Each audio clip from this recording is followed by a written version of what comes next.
Aparece la primera neurona y así somos el resultado evolutivo. Y llega un momento un poco más... Cuando hay grandes hechos noticiosos, necesitamos información esclarecedora. Y la fuente son los especialistas. Desde hace más de 1 año y medio, la importancia de la salud pública se agigantó. Y también la circulación de información falsa, inexacta, que puede convertirse en un peligro real para la vida. Nuestro invitado de esta noche es uno de los más respetados comunicadores sobre la salud. La pandemia le multiplicó el trabajo, pero además explica con claridad cualquier tema vinculado a la vida cotidiana. Un servicio público que no tiene precio ni tarifa. Esta noche lo sacamos del consultorio para compartir un café al doctor Daniel López Rossetti. Hola, doctor. Hola, doc, ¿cómo está? Hola, Cruz, Gerardo, gracias por el cafecito, ya tengo el mío acá. Ahí está, nosotros también tenemos el nuestro acá. Lo compartimos. ¿Cuántos años de profesión, doctor? Y me recibí a los 22 y hay que sacar la cuenta, pero sí, la matemática no es lo mío, pero me recibí en el 76. En medicina siempre se está aprendiendo de manera constante y en los últimos años debió aprender también a comunicar a través de los medios toda la sapiencia. ¿Cómo fue ese proceso? Bueno, hay una serie de anécdotas que me ayudaron mucho. La docencia, Cruz, siempre me gustó mucho. Claro. Ya en tercer año de medicina, en el 78, ya era ayudante de cátedra de fisiología. Fisiología es cómo funciona todo el cuerpo, lo que está dentro. Y de ahí en más nunca dejé de ejercer la docencia. Tanto en la Universidad Favaloro, en la Universidad de Buenos Aires, en la Universidad Maimónides, en la Asociación Médica Argentina. Y hay una anécdota que me gusta contar y que puse en uno de mis libros como dedicatoria, y es una vez, es fuerte, porque a mí me marcó mucho. Uno aprende de los demás sin que hablar de los padres, de mi papá, de mi mamá, pero había una anécdota que describe cómo intentar hablar fácil. Vos sabés que yo estaba cursando fisiología, segundo año de medicina, en el living de mi casa en Villa Ballester, en Buenos Aires, en el Partido General San Martín. Me acuerdo claramente, yo estaba sentado en el piso, era un día de verano, y viene mi mamá y me pregunta sobre una enfermedad. Y bueno, yo era un estudiante de 9 puntos, 10 puntos, y estaba un poco agrandado, me la creía. Y sí, ¿viste? Y mi mamá me preguntó de una enfermedad, yo estaba estudiando en ese momento, y entonces le expliqué con palabras muy difíciles, muy técnicas, muy inentendibles, y encima, cuando terminé de explicarle a mi mamá, le dije una cosa terrible, le dije, ¿entendiste? Claro. Y mi mamá, que por supuesto era 10 veces más genia que yo, 100, me miró y me dijo, Dani, si hablas así de difícil, nunca vas a curar a nadie. Excelente. Qué bárbaro. Excelente. Qué bárbaro. No, una cosa fuera de serie, porque me enseñó medicina. Y aparte, excepto que me equivoque, Cruz, difícilmente escuches que alguna vez diga a alguien, a los alumnos de la facultad o de lo que fuera, ni en medios públicos, ni nada, ni en una conferencia, ni en un Zoom, la palabra entendiste. Claro. Porque me lo dijo mi mamá. Y aparte, si alguien no entiende, no es el alguien el problema, es el docente. Así es. Capaz que la pregunta es, ¿me explico? Y no me Es lo que uso siempre. Bueno, Gerardo, es lo que uso siempre. ¿Me expliqué? Claro. Me explico, porque el esfuerzo debe ser mío, ¿no? Del estudiante, del alumno, del televidente. Si uno... Mira, hablar difícil es muy fácil. Claro. De hecho, eso se aprende en medicina, a decir palabras raras. Así es. Y si yo te digo psiconeuroinmunoendocrinología clínica, y es lo mismo que decir en el fondo, mira, lo que te pasa en la cabeza, en el pensamiento y en la emoción, pasa en el resto del cuerpo. Qué bárbaro. Para Claro, ¿y qué se entiende más fácil? Que lo que pasa acá pasa en el resto del cuerpo. Así es. Para colmo, doctor, creo que particularmente en la Argentina sucede que todos somos técnicos de fútbol, todos somos críticos de cine, todos hoy sabemos de los Juegos Olímpicos, de deportes que no entendemos, pero sabemos todo. Y ahora todos sabemos de medicina. Usted habrá visto, sobre todo en las redes sociales, o la gente opinamos sobre vacunas, sobre tratamientos, sobre drogas que curan el COVID-19. Es decir, o lo explica bien usted o la gente tiene su propio libreto sobre lo que está pasando, ¿no? Sí, verdaderamente está pasando eso, y eso también lleva a algunos errores, pero yo siempre estuve a favor que la gente consulte por internet las cosas de medicina. Ajá.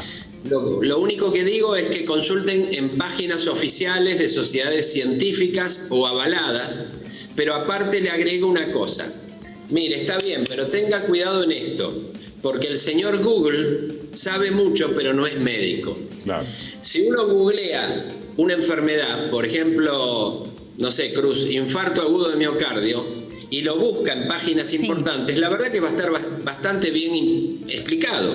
Pero lo que no va a estar bien explicado es el infarto agudo de miocardio de Juan, de Pedro, de María.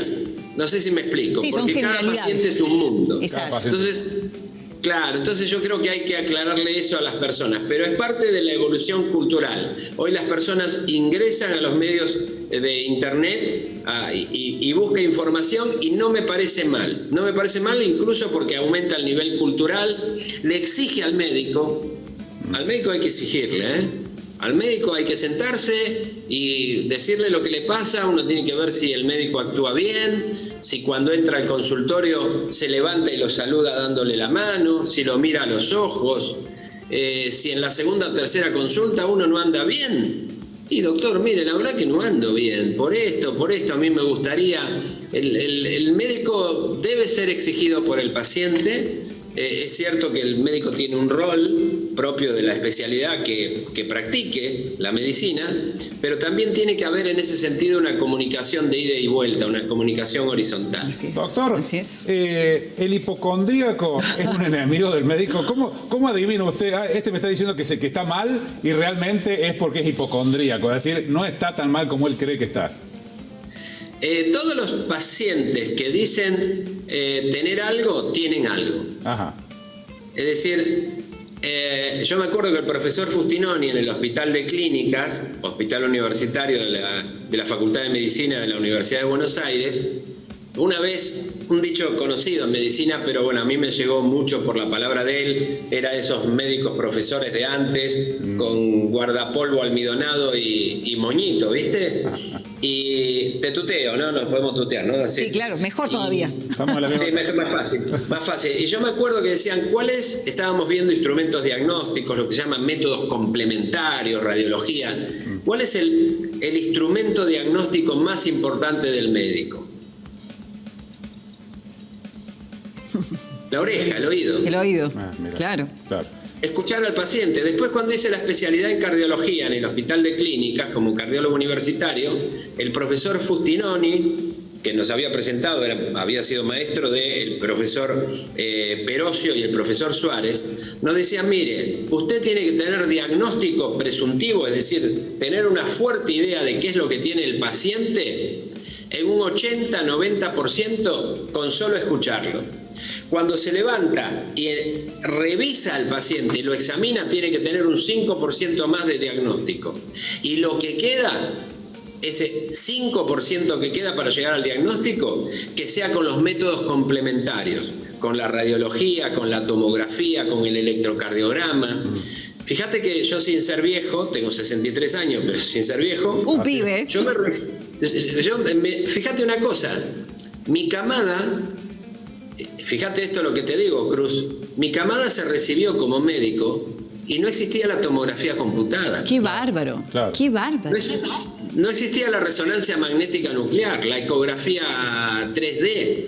No existían los análisis de laboratorio de ahora.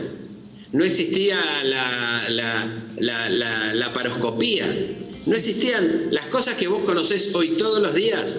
No existía cuando nosotros nos recibimos. Doctor. El diagnóstico tenía mucho que ver con esto, el oído. Con esto y con hablar con el paciente y revisarlo. Y cuando usted se recibió, no había habido lo que está habiendo ahora, una pandemia de esta magnitud, ¿no? Entonces me imagino los médicos especialmente puestos a estudiar algo que tienen antecedentes en la humanidad, pero de este impacto y a esta altura de la humanidad tener que estudiar un coronavirus como este que está atacando de esta manera, ¿no?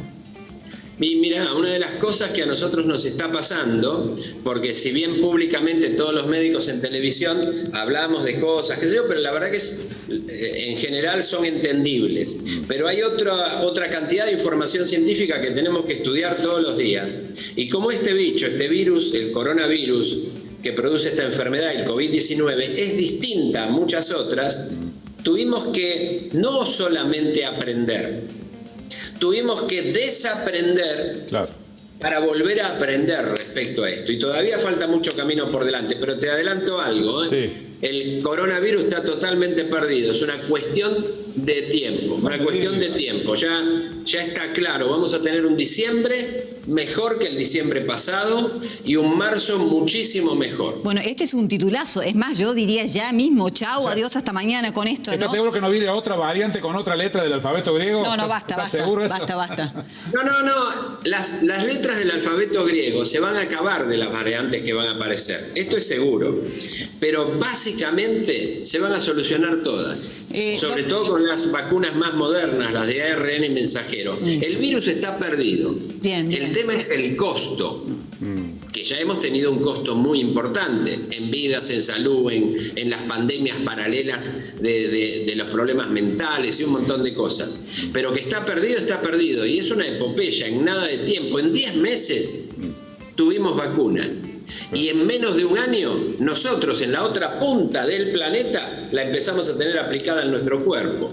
Te diría que es un milagro, pero no es un milagro, es el esfuerzo de la ciencia, aunque por ahí también tiene algo de milagro. Doc, el tiempo es tirano, así que nos estamos despidiendo, pero lo veo con la lapicera allí y no puedo dejar de pedirle mínimamente una receta, una de las tantas que vemos en las redes y demás, para terminar. A mí me gusta mucho hacer recetas, Cruz, porque si analizás las recetas, que siempre subo en mis redes sociales, generalmente una por mes, no son frases ni expectativas de esperanza, sino que son recetas. Y recetas que quiere decir que hay... Vos viste que en un recetario como este, sí, todos los recetarios de los médicos, acá dice algo chiquitito que es RP. Exacto. Viene del latín, que quiere decir recipe, que quiere decir prescríbase, indíquese. Entonces el médico ahí abajo tiene que decir tal medicamento en tal dosis con tal frecuencia. Pero la verdad es que la mayoría de los medicamentos no se compran en farmacias. Y las cosas que nos traen felicidad, bienestar y expectativa no son psicofármacos, sino que son cosas que las personas podemos hacer para vincularnos socialmente con el mundo del otro. Por eso me gusta hacer recetas, y cada una de esas recetas puede tener una introducción, pero termina con una recomendación. La última que subí tiene que ver con el Día del Amigo, porque considero que claramente el hombre es un ser social y necesita de los demás, y ni que hablar de los amigos. No se puede estar solo. Tom Hanks, en El Náufrago, en la isla donde estaba tan solo que se tuvo que inventar a Wilson. ¿Te acordás? Sí, claro. Es que tuvo que inventar a Wilson. Y nosotros de chiquitos, ¿qué teníamos? Seres imaginarios. Claro. Muñecas, soldaditos, pero siempre jugábamos con un ser. Con el tiempo nos integramos y empezamos a tener relaciones personales con otras personas y formamos lo que el cerebro es, seres sociales. La última que puse es esta, y que realmente creo que es una receta, que es fomentar la amistad. Por eso puse: los amigos construyen una historia en común, es una construcción de a dos, que atraviesa la barrera del tiempo, que no es poca cosa, un tratamiento crónico, y nutre los corazones. No tengo duda que esto sucede, y lo podríamos charlar un día, porque el corazón tiene mucho que ver con las emociones. Pero biológicamente hablando, no es una cuestión poética la que digo. Entonces acá viene la receta, en la segunda parte, que dice: cultive la amistad, es bueno para la mente y el cuerpo, y nunca se sentirá solo, punto. Entonces abajo dice: los amigos hacen bien, que son la receta, y abajo pongo: aumente la dosis. Muy bien. firma y sello. Y le pongo la matrícula nacional y la de la provincia. Excelente. Que es lo que corresponde, porque es una receta. Excelente. Ahí está, y no hay que ir a la farmacia para eso. Así es. Doctor, ha sido un No, hay placer. que- no se vende en farmacia. No se vende en farmacia. Un lujazo, doctor. Doctor, gracias. Muchísimas gracias. Ha sido un gusto para nosotros. Gracias, muchas Gracias por la invitación. Gracias, buenas noches. El doctor López Rossetti, recetándonos cómo seguir adelante. Gracias. Nos vemos mañana. Buenas Adiós, noches. chau, chau.